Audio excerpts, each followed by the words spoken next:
তবে ইউনূস ভালো লোক, ইউনূসের আন্ডারেই আমরা শ্রমিকের মজুরি আদায় করে নিব। কারণ হাসিনা সরকার দেখছি, তার আগে খালেদা দেখছি, এরশাদ দেখছি, কেউ শ্রমিকের মজুরি বাড়ায় নাই। আপনি যে জনগণের পাশে থাকবেন, আপনি নিজেই তো হলের নিচে নিজে ঘুমান রাতে।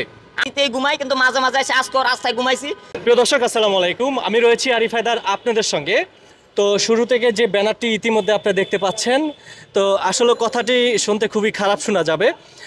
পাগলের কাণ্ড দেখুন, তার নাম হচ্ছে খায়রুল।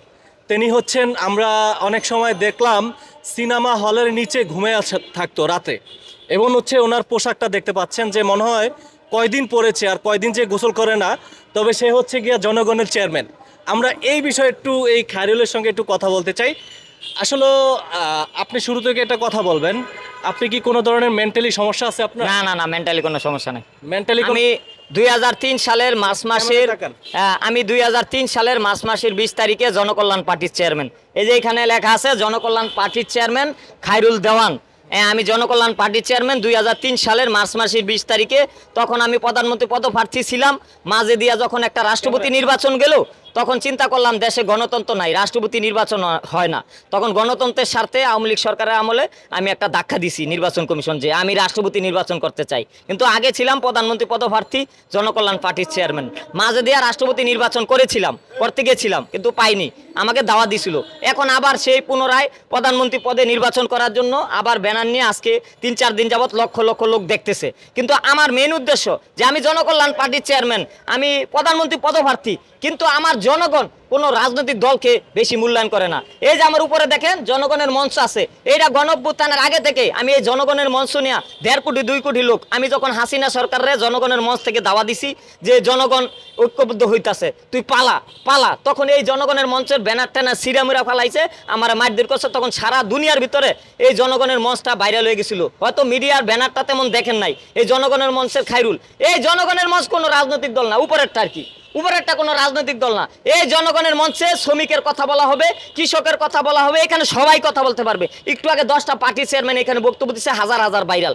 এই জনগণের মঞ্চে আপনারা জনগণ, রিক্সাওয়ালা, ভ্যানওয়ালা, কৃষক, শ্রমিক, আওয়ামী লীগ, বিএনপি সবাই আসবেন, বক্তব্য দিবেন।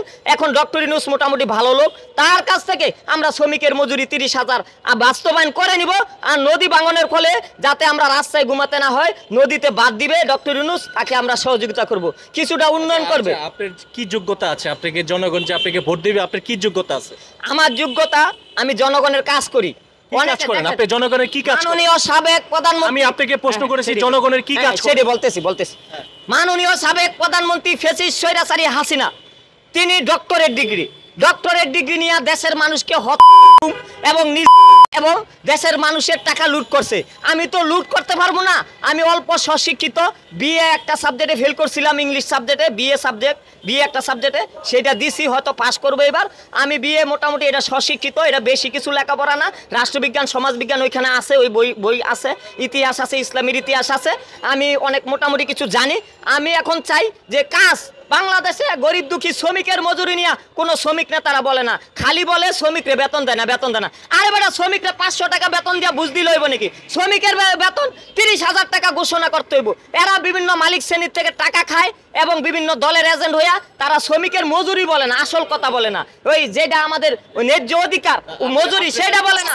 আমার জনগণের মঞ্চ তৈরি করছি, আমি প্রধানমন্ত্রী পদপ্রার্থী, এই ব্যানার না দিলেও আমার হইব, কিন্তু আমার জনগণের মঞ্চ 1000 বছরের জন্য আমি মারা যাবো, আমার পরবর্তী জেনারেশন জনগণ এই মঞ্চ চালু রাখবো, তারপরের জেনারেশন, এভাবে 1000 বছর এই জনগণের মঞ্চ অরাজনৈতিক, এটা কোনো রাজনৈতিক দল না। এখানে আসবেন, বক্তব্য দিবেন, শ্রমিকের মজুরি 30,000 টাকা ঘোষণা না হইলে আমরা আবার রাজপথে গণঅভ্যুত্থান করব।